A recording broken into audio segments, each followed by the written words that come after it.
ஏன்னா மனசுல எந்த கர்ப்பமும் இல்லை, எந்த குழப்பமும் இல்லை, இவர் பெரியவர் அவர் பெரியவர் நான் எதுவுமே இருக்கு, அப்படியே வெற்றா நின்று இருப்போம். அப்படி நிற்கிறோம் அப்படிங்கும் போது அது அந்த இறைவனை குறித்தல், அந்த இறைநிலையை குறித்தல். அப்படித்தான் ஞானியர்கள் எதை பற்றியும் கவலைப்படாமல் இருப்பார்கள். ஏன்னா இனிமேல் வாழ்வதற்கே வழி இல்லை, என்ன நடந்தாலும் போது அப்படிங்கிற இடத்துக்கு அந்த மனசு போகும் பாருங்க. அப்போ அந்த வெற்று நிலை அப்படிங்கிறது நம்ம மனசுக்குள்ள கொஞ்சமாக எட்டி பாருங்க, அது ஆரம்ப புள்ளி மட்டும்தான். ஆனால் ஞானத்தின் உச்சம் அதிலேயே மீண்டு இருப்பது. எதுவும் என்னால் நிகழ்வது அல்ல, எதுவும் என்னால் நிகழ்த்தப்படுவதும் அல்ல, எல்லாமே இறைவன் தீர்மானிப்பது. இனிமேல் என்ன நடந்தாலும் சரி, அது சிவபெருமானுடைய அந்த வழிக்கே நம்ம விட்டுறலாம் அப்படிங்கிற ஒரு எண்ணம் வருது பாருங்க. அந்த இடம் எது? அந்த ஒரு குறிப்பிட்ட இடம்தான் இறைவனை உணர வைப்பது. அந்த இறைவன் நம்முடன் இருப்பதை உணர்த்துவது. சிவபெருமான் நம்முடன் தத்ரூபமாக இருப்பதை அப்பொழுது உணர முடியும்.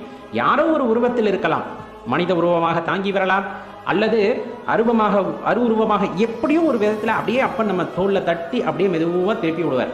நம்ம போய் இறுதி நிலை நிற்கிறோம், இங்கிட்டு திரும்பி நின்றுப்பார், இது இறுதி நிலையில், இனிமேல் தான் உன் வாழ்க்கையோட ஆரம்பமே அப்படின்னு அப்படியே மெதுவாக திருப்பி விடுவார். அந்த உணர்வெல்லாம் சொல்வதற்கு வார்த்தைகள் பத்தாது. அதை நிறைய அடியார் பெருமக்கள் உணர்ந்திருப்பார்கள். ஏன்னா அப்பன் கருணை உருவமானவர், அப்பன் அன்பு உருவமானவர்.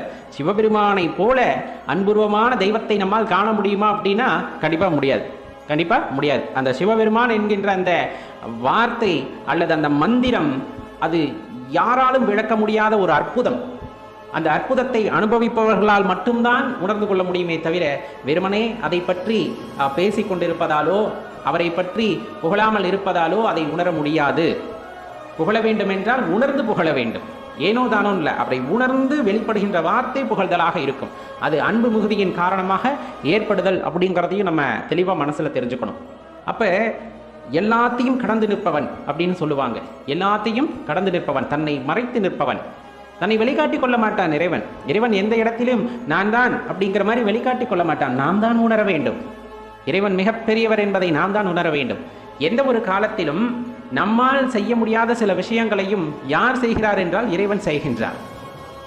இயற்கையை எடுத்துக்கொள்ளுங்கள், எத்தனை விதமான மாற்றங்களை ஏற்றுக்கொள்கிறது. அதற்கெல்லாம் அடிப்படை காரணம் யார்? முதல் மனிதன் எப்படி தோன்றினான்? முதல் உயிரினம் எப்படி தோன்றியது? இந்த மாதிரி முதல் என்று சொல்லக்கூடியவையெல்லாம் எப்படி தோன்றின?